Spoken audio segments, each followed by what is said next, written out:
Hello everyone, welcome back to our channel. Today I'll show you how to share your calendar in Outlook quickly and easily. First, open your browser and go to the Microsoft 365 Outlook login page. Next, locate and click on the calendar icon in the left panel at the bottom of the screen. This is where all your appointments, meetings, and events are managed.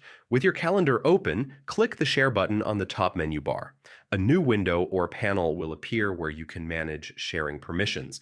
Select the specific calendar you want to share, then enter the email addresses of the people you want to share it with. You can add multiple recipients if needed. After that, adjust the permissions to determine what recipients can see, whether just your availability, full details, or even editing rights.